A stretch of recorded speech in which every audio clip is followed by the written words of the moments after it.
नाज़रीन, Islamabad high court PTI chairman के Adiala jail मुंतकिल करण जो हुक्म ॾेई छॾियो आहे।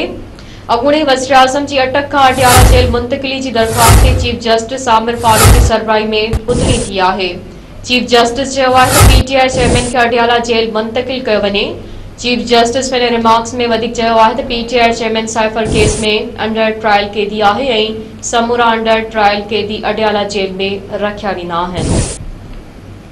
नाज़रीन, एक भेरो ॿीहर अव्हांखे ब्रेकिंग न्यूज़ ॾियूं पिया। Islamabad high court PTI chairman खे अडियाला जेल मुंतकिल करण जो हुक्म ॾेई छॾियो आहे। अॻूणे वज़ीर आज़म जी अटक खां अडियाला जेल मुंतकिली जी दरख़्वास्त चीफ जस्टिस आमिर फारूक की सरबराही में ॿुधणी थी आहे। चीफ जस्टिस चयो आहे त पीटीआई चेयरमैन खे अडियाला जेल मुंतकिल कयो वञे। चीफ जस्टिस पंहिंजे रिमार्क्स में वधीक चयो आहे त पीटीआई चेयरमैन साइफर केस में अंडर ट्रायल कैदी आहे ऐं समूरा अंडर ट्रायल कैदी अडियाला जेल में रखिया वेंदा आहिनि।